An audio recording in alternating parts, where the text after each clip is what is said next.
ಶಿರಾನಗರದ ಹಳೆ ತಾಲೂಕಾಫೀಸ್ ಮುಂಭಾಗದಲ್ಲಿರುವ ಶ್ರೀ ಗವಿಯಾಂಜನೇಯ ಸ್ವಾಮಿ ಮತ್ತು ಶ್ರೀ ದುರ್ಗಾಮಾತೆ ದೇವಸ್ಥಾನಗಳ ವಾರ್ಷಿಕ ಜಾತ್ರಾ ಮಹೋತ್ಸವ ಪ್ರಾರಂಭ ಆಗ್ತಾಯಿದೆ. 39ನೇ ವರ್ಷದ ಆರ್ಥಿಕೋತ್ಸವ ವಾರ್ಷಿಕೋತ್ಸವದ ಪರವಾಗಿ ಇವತ್ತು ವಿದ್ಯುತ್ ಅಲಂಕಾರವನ್ನು ಉದ್ಘಾಟನೆ ಮಾಡ್ತಾಯಿದ್ದೀವಿ. 39ನೇ ತಾರೀಕು ಆರತಿ ಉತ್ಸವ ಇರುತ್ತೆ.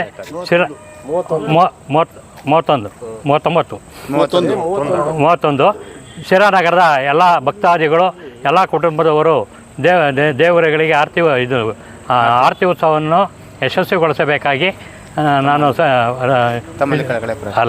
ದೇವಸ್ಥಾನದ ವಿಶ್ವಸ್ತ ಮಂಡಳಿ ಪರವಾಗಿ ಆಹ್ವಾನ ಮಾಡ್ತೇನೆ. ನಮಸ್ಕಾರ. ಈ ದಿನ ನಾವು ಏನು ದುರ್ಗಾದೇವಿ ಪಾದುಕೆ ಪೂಜೆ, ಅದ್ರ ಜೊತೆಗೆ ಆಂಜನೇಯನಿಗೆ ಆರತಿ ಉತ್ಸವದ ಪ್ರಯುಕ್ತ ಏನು 31ನೇ ತಾರೀಕು ನಾವು ಡಿಸೆಂಬರ್ 31 ಪ್ರತಿ ವರ್ಷದಂತೆ ಈ ವರ್ಷವೂ ವಿಜೃಂಭಣೆಯಿಂದ ಈ ಒಂದು ಕಾರ್ಯಕ್ರಮ ಆಚರಿಸ್ತಾ ಇದ್ದೀವಿ. ಈ ಒಂದು ಕಾರ್ಯಕ್ರಮ 39 ವರ್ಷ ನಿರಂತರವಾಗಿ ನಡ್ಕೊಂಬಂದಿದೆ. ಈ ಒಂದು ಕಾರ್ಯಕ್ಕೆ ತನು ಮನ ಧನ ಮತ್ತು ಭಕ್ತಿಯಿಂದ ಈ ಒಂದು ಕಾರ್ಯಕ್ರಮದಲ್ಲಿ ನಗರದ ಎಲ್ಲ ಸಮಸ್ತ ಭಕ್ತಾದಿಗಳು ಭಾಗವಹಿಸಿ ಸ್ವಾಮಿ ಕೃಪೆಗೆ ಪಾತ್ರರಾಗಬೇಕು. ಮತ್ತು ಇದು ತುಂಬ ಒಂದು ಶಕ್ತಿ ಪವರ್ಫುಲ್ ದೇವರು, ಶಕ್ತಿಯುತವಾದ ದೇವರಾಗಿರೋದ್ರಿಂದ ಎಲ್ಲ ತಾಲೂಕಿನಾದ್ಯಂತ ಈ ದೇವಸ್ಥಾನಕ್ಕೆ ಬರ್ತಾರೆ. ಅವರವರು ಸ್ವಇಚ್ಛೆಯಿಂದ ಕಾಣಿಕೆಯನ್ನು ಕೊಡ್ತಾರೆ. ಈ ಒಂದು ಕಾರ್ಯಕ್ರಮದಲ್ಲಿ ಎಲ್ಲರೂ ಭಾಗವಹಿಸಿ ಒಂದು ಕಾರ್ಯಕ್ರಮ ಯಶಸ್ವಿಗೊಳಿಸಬೇಕು ಅಂತ ನಾನು ತಮ್ಮಲ್ಲಿ ಕೇಳ್ಕೊತೀನಿ. ನನ್ನ ಹೆಸರು ಮಂಜುನಾಥ್ ಅಂತ.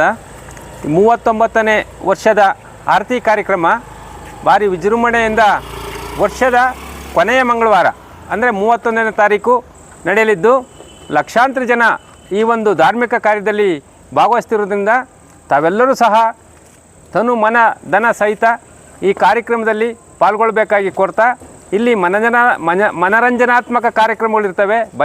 ಭಜನಾ ಮಂಡಳಿಗಳಿಂದ ಭಜನಾ ಮಂಡಳಿಗಳಿಂದ ನಿರಂತರವಾದ ಭಜನಾ ಕಾರ್ಯಕ್ರಮ, ಶ್ರೀ ಸಂಪೂರ್ಣ ರಾಮಾಯಣ ಎಂಬ ನಾಟಕ ಪ್ರದರ್ಶನ ಇರ್ತದೆ. ಹಾಗೂ ಇಲ್ಲಿ ಸಮಸ್ತ ಅಂದರೆ ಸಿರಾ ತಾಲೂಕಿನಾದ್ಯಂತ ಭಕ್ತಾದಿಗಳು ನೆರೆಯೋದ್ರಿಂದ ಭಾರಿ ವಿಜೃಂಭಣೆ ಇರ್ತದೆ. ಎಲ್ಲ ಸರ್ವರು ಭಕ್ತಾದಿಗಳು ಧಾರ್ಮಿಕ ಪ್ರಿಯರು ಬಂದು ಭಾಗವಹಿಸಬೇಕಾಗಿ ಕೋರ್ತಿದ್ದೆ. ಶಿರಾ ತಾಲೂಕಿನ ಮಹಾಜನತೆಯಲ್ಲಿ ಭಕ್ತ ಮಹೇಶರಲ್ಲಿ ನಮ್ಮ ಗವಿಯಾಂಜನೇಯ ದೇವಸ್ಥಾನದ ವಿಶ್ವಸ್ತ ಮಂಡಳಿಯಿಂದ ಹೃತ್ಪೂರ್ವಕವಾದ ಸ್ವಾಗತವನ್ನು ಬಯಸ್ತಾ, ಇಂದು 31ನೇ ತಾರೀಕು ನಡೀತಕ್ಕಂಥ ಆರತಿ ಉತ್ಸವ ಕಾರ್ಯಕ್ರಮಕ್ಕೆ ಮುನ್ನ ದಿನವಾದ ಇಂದು ನಮ್ಮ ದೀಪಾಲಂಕಾರೋತ್ಸವವನ್ನು ಆಚರಿಸಿ, ಈ ದೀಪಾಲಂಕಾರವನ್ನು ಶಿರಾ ಗವಿನ ದೇವಸ್ಥಾನದ ಮುಂಭಾಗದಿಂದ ಹಿಡಿದು IB ಸರ್ಕಲ್ವರೆಗೂ ದೀಪಾಲಂಕಾರ ವ್ಯವಸ್ಥೆಯನ್ನು ಮಾಡಿದೆ. ಈ ದೀಪಾಲಂಕಾರ ವ್ಯವಸ್ಥೆ ಮಾಡ್ತಕ್ಕಂಥ ಎಲ್ಲ ನನ್ನ ಭಕ್ತಾದಿಗಳಿಗೂ ಕೂಡ ಧನ್ಯವಾದಗಳನ್ನು ನೀಡ್ತಾ, ಇವತ್ತಿನ ಕಾರ್ಯಕ್ರಮ ಮತ್ತು 30ನೇ ತಾರೀಕು ಎಲ್ಲ ಕಾರ್ಯಕ್ರಮಕ್ಕೂ ಕೂಡ ಭಕ್ತಾದಿಗಳು ತಮ್ಮ ತನುಮನ ಧನವನ್ನು ಅರ್ಪಿಸುವ ಮೂಲಕ ಬಂದು ಸ್ವಾಮಿಯ ಕೃಪೆಗೆ ಪಾತ್ರವಾಗಿ ನಮ್ಮ ವಿಶ್ವಸ್ಥ ಪರವಾಗಿ ನಾನು ವಿನಂತಿಯನ್ನು ಮಾಡಿಕೊಳ್ತೇನೆ.